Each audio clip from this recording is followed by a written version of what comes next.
Mtazamaji, ni siku ya kwanza ambayo ni ufunguzi wa kongamano la kimataifa la idhaa za Kiswahili duniani.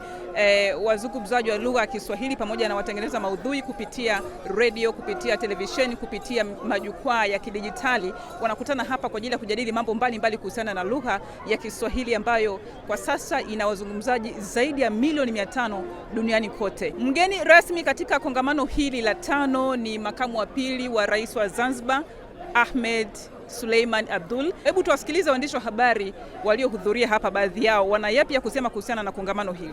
Mimi nafikiri kama umesikia, kuna makosa ambayo tumekuwa tukijisamehe tunapobananga lugha ya Kiswahili.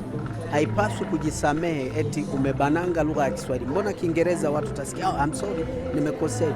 Nani anasema samahani sehemu hii? Miongoni mwa changamoto ambazo zimetajwa, mtazamaji, katika kongamano hili ni pamoja na matumizi yasiyo sahihi ya maneno ya lugha ya Kiswahili, hasa kwa wanahabari, lakini pia kwa watumiaji wengine wa lugha ya Kiswahili. Kwa hivyo msisitizo mkubwa pia ulikuwa ni katika kutumia vizuri maneno na istilahi za Kiswahili. Hebu tuwasikilize wataalamu wa lugha wanazungumza vipi kuhusiana na hilo, lakini pia kujumuisha ukuaji wa lugha hii ya Kiswahili katika bara la Afrika, lakini pia na duniani kwa ujumla.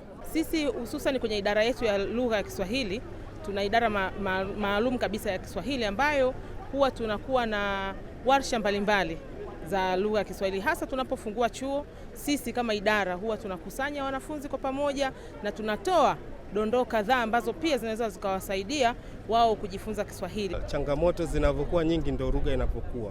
Kwa hiyo kuna maneno ambayo kutolewa kutoka kwenye lugha nyingine zamani, sasa hivi yanatengenezwa mapya na Waswahili wenyewe.